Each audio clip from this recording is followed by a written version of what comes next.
खाली भांजने वाला, इसी को कहते हैं बजट। खाली भांज दिए। पिछले जो किए उसमें से अभी तक 50% से तक भी काम नहीं हुआ है, और ये लोग दूसरा ला दे रहे हैं।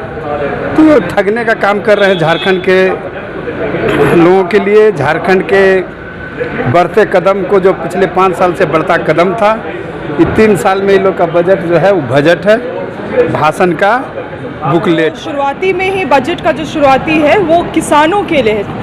75% लोग जो ग्राम में निवास करते हैं उनके लिए खास करके ये बजट बनाया गया है।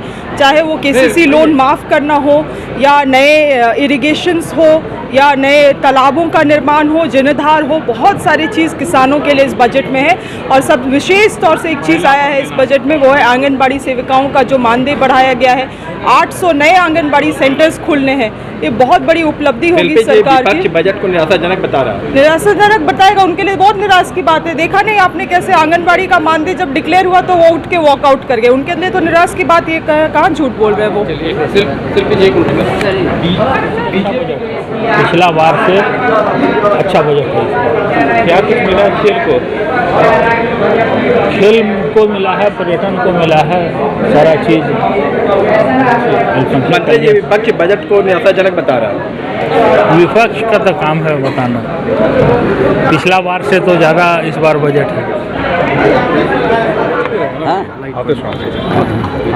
मंत्री जी कैसा बजट मानते हैं बीजेपी करीब? ये बजट झारखंड अलग राज्य होने का 22 साल बाद ये बजट बड़ी पारदर्शिता है। झारखंड का हित का है, सभी समुदाय का हित का है। छोटे व्यापारी से लेके, उद्योग से लेके, किसान से लेके, मजदूर से लेके आम जनता, सबको ध्यान में रख के कैसे एक खनिज संपदा भरा हुआ प्रदेश कैसे इस स्थिति में ग्रामीण क्षेत्र में हो गया, वो सारा चीज़ ध्यान करके ये बजट को पेश किया गया है। और इस निश्चित रूप से आने वाला दिन देश के अंदर में जो नीचे का श्रेणी में है झारखंड का, वो ऊपर की ओर जाएगा। जो पिछले 20 साल में जो लोग विरोध कर रहे हैं बजट को, जो आज बहिष्कार कर लिया है, वो 20 साल में झारखंड का सूची को ऊपर नहीं उठा के नीचे तरफ लग दिया है। इसीलिए वो लोग का इस बजट पर बोलने का भी नैतिक अधिकार नहीं है। पिछले बजट का पैसा बोला जा खर्च नहीं किया गया। पिछले बजट का हमने कल वित्त मंत्री अपना आंकड़ा दे दिया, 68 से ज़्यादा % हम लोग खर्च किया है।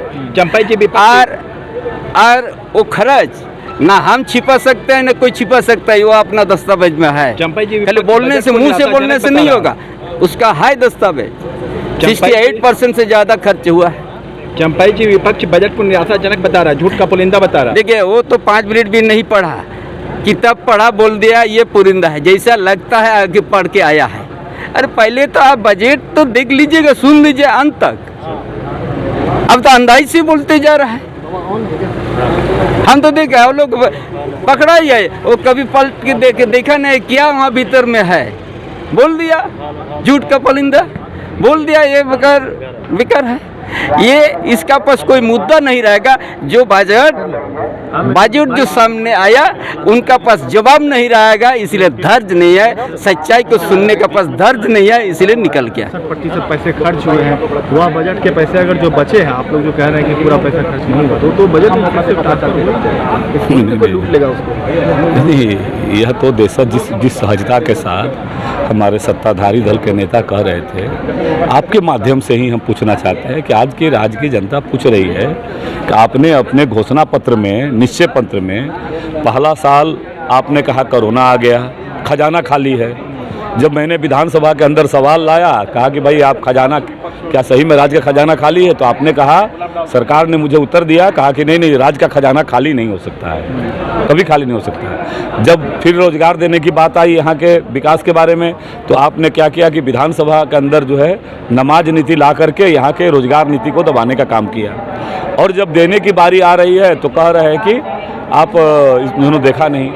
सवाल है कि राज्य की जनता आज पूछ रही है कि आपने बजट का आकार बढ़ा दिया, 1 लाख करोड़ से ज़्यादा कर दिया, और आकार बढ़ाने के साथ जो उस निश्चय पत्र का क्या हुआ, उस घोषणा पत्र का जिसमें कहा था कि हर प्रत्येक 72,000 रुपया प्रत्येक घर के महिलाओं के घर में 72,000 रुपया हम सुनिश्चित कराने का काम करेंगे। आपने कहा था कि बजट में आपने 3,500 करोड़ प्रावधानित करने का व्यवस्था किया, लेकिन आपने ये नहीं कहा कि बजट के अंदर आपने जो घोषणा पत्र में अपना लाया था, निश्चय पत्र में, कि हम माँ के लिए भी लाएंगे, बहन के लिए भी अलग से कमरा देंगे, उसमें बिजली भी देंगे, उसमें पानी भी देंगे, उसमें पार्किंग एरिया भी देंगे, अलग से 1 लाख रुपया देंगे। उसके बारे में बजट में इन बातों को निहित करने का काम नहीं किया। इसी प्रकार से यहाँ के नौजवानों के रोजगार सृजन के बारे में आपके बजट के अंदर मात्र 50 करोड़ रुपया आपने उसमें समाहित किया है उस स्किल के रूप में। तो केंद्र सरकार की बहुत सारी योजनाओं को नाम बदल करके और इस बजट का हिस्सा बनाने का काम किया गया है। इसीलिए आप कह सकते हैं कि यह बजट गांव, गरीब, किसान, मजदूर विरोधी है और यह बजट की जो मूल आत्मा है, विशेष करके मैं जिस इलाके से आता हूँ संथाल परना से, संथाल परना के विकास में की गति को रोकने वाला बजट है। वहाँ हमने मेडिकल कॉलेज की मांग की थी। मेडिकल कॉलेज के बारे में सरकार ने सदन में कहा था कि हम निश्चित रूप से विचार करेंगे, लेकिन आज इस बजट में साहेबगंज में मेडिकल कॉलेज के कहीं भावना दिखाई नहीं देता है। तो इसी तरह से यह बजट राज्य की आत्मा के विपरीत है। अनंत ओझा जी, सत्तारूढ़ पार्टी के जनप्रतिनिधि कह रहे हैं कि चूंकि आप विरोधी पार्टी हैं इसलिए विरोध कर रहे हैं, बजट को विकासात्मक बता रहे हैं। नहीं, हम तो ये कहे कि आपके माध्यम से ही पूछना चाहते हैं कि हमने नहीं कहा था, आपने ये कहा था अपने घोषणा पत्र में कि प्रत्येक घर के महिलाओं को 72,000 रुपया उनके घर पर प्रत्येक साल हम सुनिश्चित करेंगे। 5 लाख युवाओं का रोजगार हम सुनिश्चित करेंगे। प्रधानमंत्री आवास योजना मोदी जी अगर दे रहे हैं तो उस योजना के साथ साथ हम माँ के लिए, बाबूजी के लिए एक अलग से कमरा उसमें सुनिश्चित करेंगे। आप देख करके पूछिए उनसे कि आपने जिन भावनाओं को बोला था उस बजट में कौन सी बातें इसमें से निहित है। इसीलिए कह सकते हैं कि यह बजट गांव, गरीब, मजदूर, किसान, नौजवान, समाज के हर वर्गों के लिए की अनदेखी किया है और ये निराशाजनक बजट है।